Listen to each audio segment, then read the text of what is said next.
What's going on, gardeners? Today I'm going to share with you 3 tips how you can have a successful and abundant garden this year.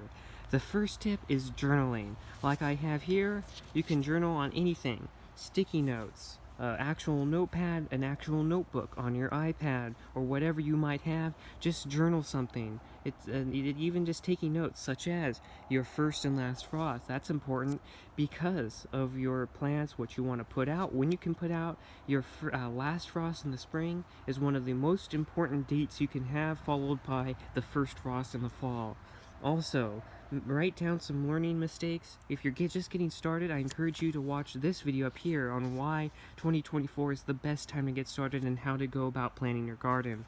Also, make sure you write down things like sprouts and other dates that might be important. Sprouts is like when plants are coming up. Maybe there you have daffodils and tulips planted and you want to keep track of when those are coming up. Write down the dates of that so you know if you're having a more mild winter or a colder winter to where those bulbs won't pop up until a little bit later. The next thing you want to be sure to do is plan out your raised bed. So you can do this on an Excel spreadsheet, you can do this on sticky notes. As you can see here, I have my raised bed here, and some of the things I plan on growing.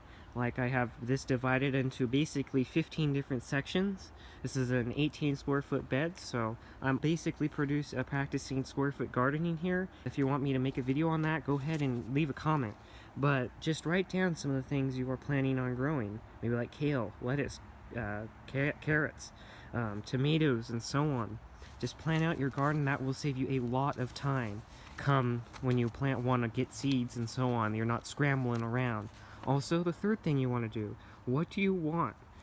If you're just starting out, do you want plants, shrubs, trees? Watch this video up here to see why I would not recommend buying trees right away if you're a new gardener. Also, flowers. And remember, seeds and bare root is always the cheapest way to go. If you want to know more about seed starting guides, I encourage you to subscribe and check out my channel. I already have a few. And if you want me to grow something, then I will walk you through it. So that's just a couple quick tips, 3 quick tips: journaling, planning, and making sure you're getting what you want. Writing that down is very important, especially if you're a first-year gardener, second-year gardener. You just have a little bit of experience down your belt. That is important so you can have an abundant garden this year. So I hope you liked this video and got something out of it, and if you did, I hope you check out this video next.